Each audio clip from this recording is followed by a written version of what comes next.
Guys good evening. Ivan നല്ല ഉറക്കാട്ടെ. School വിട്ട് വന്നേരം ഞാൻ വിചാരിച്ചു ഒരു ഈവനിങ് ബ്ലോഗ് എടുക്കാമെന്ന്.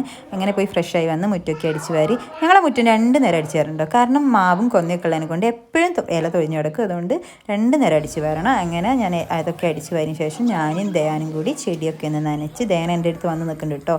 അങ്ങനെ ചെടിയൊക്കെ നനച്ചതിന് ശേഷം ഇതെന്താണെന്നറിയോ ഗൈസ്, ശംഖുപുഷ്പം. ഇത് ശംഖുപുഷ്പം ഇട്ട് വെള്ളം തിളപ്പിച്ച് കുടിച്ചാൽ ശരീരത്തിന് നല്ലതാണ് കേട്ടോ. പിന്നെ ഇന്ന് കുംഭമാസത്തെ വാവാനെ കൊണ്ട് നിശ്ചയിച്ച് അമ്മയും കൂടി അടയും ചക്കപ്പൂയൊക്കെ ഉണ്ടാക്കുന്ന തിരക്കിലാണ്. അത് കഴിഞ്ഞതിന് ശേഷം എനിക്കൊരു കൊറിയർ വന്നിരുന്നു. ആദർശേട്ടൻ ബർത്ത്ഡേക്ക് ഒരു സാധനം ഓർഡർ ചെയ്തിരുന്നു. അത് എത്തി ഗൈസ്. അത് അടുത്ത വ്ലോഗിൽ ഞാൻ കാണിച്ചിട്ട് എന്താണെന്ന്. ഇത് ഇളനീർ വെള്ളമാണ്.